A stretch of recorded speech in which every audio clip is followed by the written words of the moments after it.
thought it best we meet alone, Edward. I know what you're doing, Crane. Talking to me away from Cobblepot and the others. You're appealing to my ego. Is it working? Ha! I don't have an ego, Crane. I'm far too brilliant. Especially for the likes of you. Of course, Edward. But nonetheless, we have a mutual foe. A foe I could vanquish with but one of my cerebral lobes intact. Yet here you are, proposing an alliance that would let you bask in my luminescent glory. But what if you failed, Edward? What if, by some underhand means, of course, the Batman were to humiliate you again? Absurd. I know, Edward, it's a frightening thought. How many failures can even your enviable reputation withstand? But if the Bat were distracted and tugged in too many directions by too many threats, why, then you would be assured of the upper hand. I don't know how to respond to your ridiculous insinuations, so all I will say is this.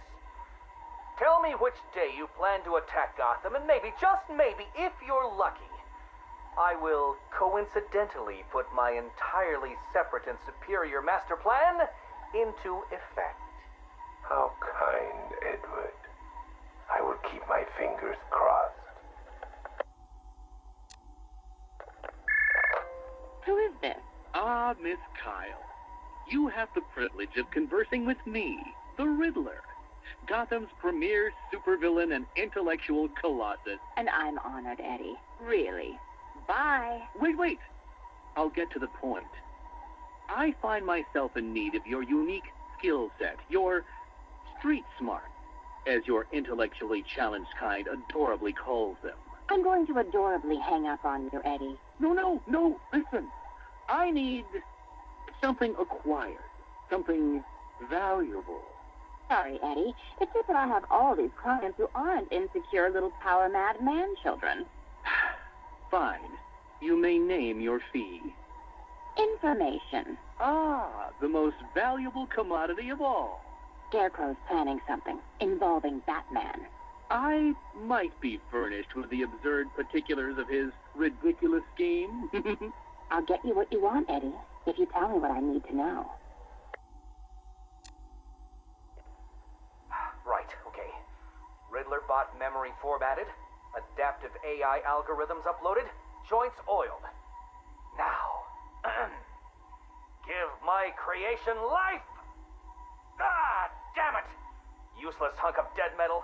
Do you want to become a semi-automated theme park mannequin? Because that's the fate in store for you. Problem, Eddie?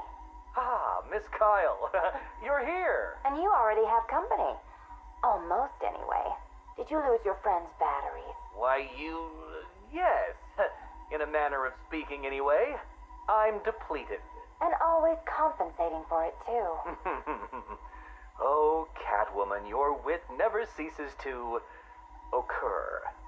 Now, I need you to procure a set of rechargeable energy cells for me. Stagg Enterprises' Nimbus Tech will work. I'm sure Wayne Enterprises has an equivalent. Got it. It's been a pleasure as always, Eddie. Except for the talking to you part. Wait! At least take a glimpse at what it is you're supposed to be stealing. There, in the robot's chest cavity. Go on. It won't bite. Eddie, there's no... What the hell? Eddie, make this thing let me go. Batteries? You think I needed batteries? Oh, Miss Kyle, you underestimated my bespoke power supply innovations, and that was your downfall. What is this, Eddie? This is, bait. You see, I've identified what I believe to be some sort of attachment between you and Batman. The base nature of this attachment, quite frankly, disgusts me. But it will bring him here. You'll regret this.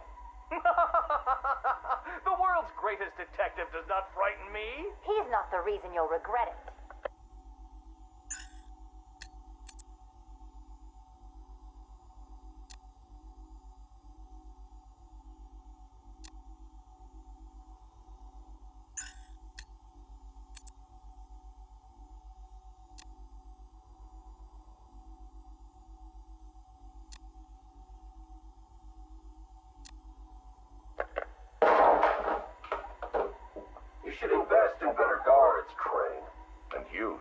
dressed in some manners.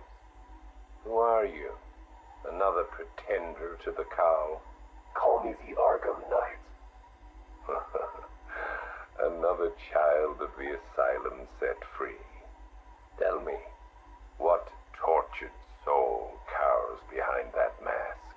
It doesn't matter who I am. I'm here because we want the same thing. Batman dead.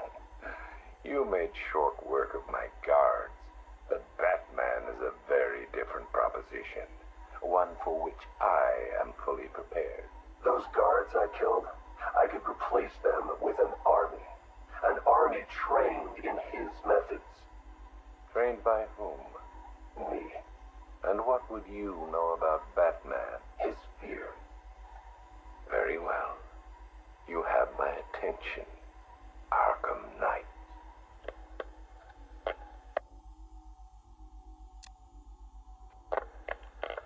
$3 billion is a significant investment. People are willing to pay. And what exactly would we be getting for our money?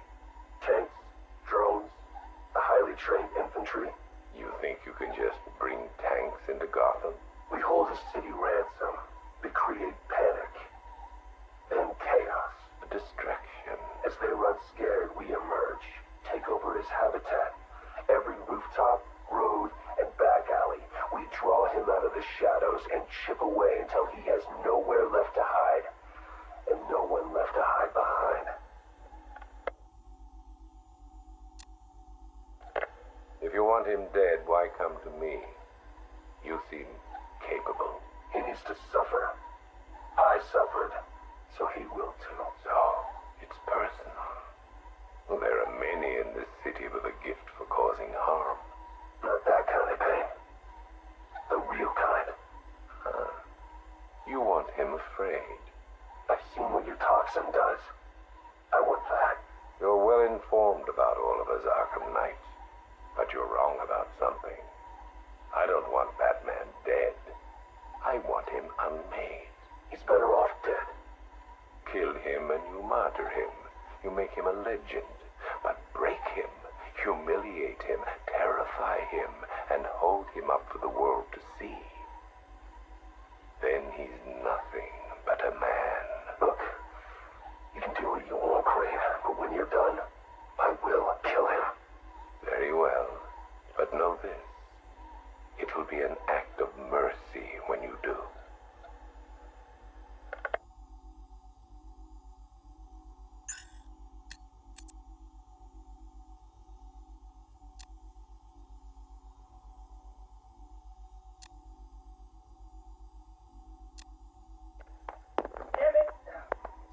Sorry. Dropped it. Jittery hands. I keep thinking someone's gonna barge through the door at any moment. The scotch probably didn't help. Oh, sorry. I forgot to introduce myself, didn't I? My name is Alex Sartorius. Dr. Alex Sartorius.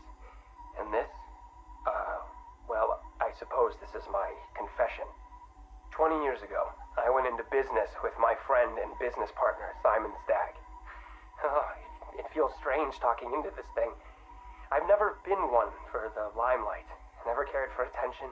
He was the businessman, I was the scientist. Stagg Enterprises was a fine name by me.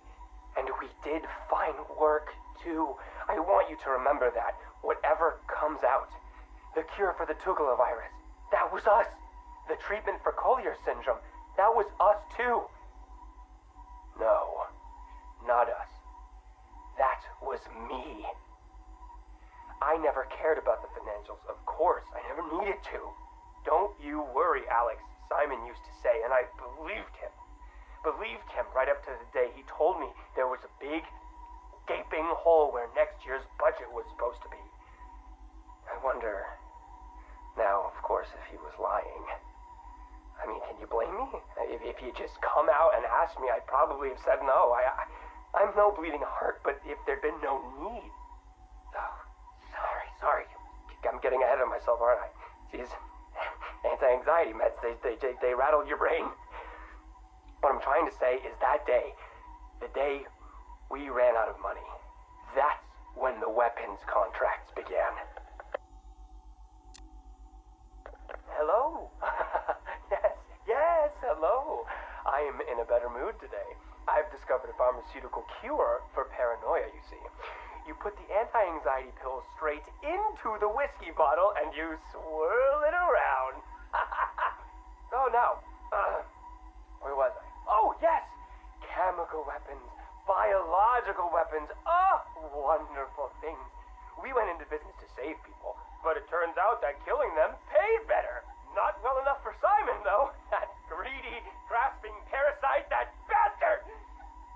There are many buyers for this stuff, you see. Not legal buyers, anyway, so you had to be competitive. But how can you do research quickly when human testing is illegal? Not to mention life-threateningly dangerous, unethical, unfathomably risky. Well, it's obvious. You do human testing anyway. He never told me where they came from. Just that no one would miss them. You think I want forgiveness? You think this is some desperate mea culpa? I was raised Catholic, but I chose science over faith. This is not about me, this pathetic, drunken confession. I struck my bargain, let him threaten me into silence while I worked on my vaccines, my cures. So don't judge me, whoever you are. Whichever junior reporter at the Gotham Herald was lucky enough to press the play button on this device. No!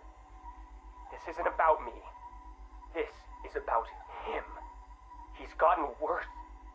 We're a pharmaceutical company in name alone these days. It's all weapons. Some to the army, even more to the people the army's fighting.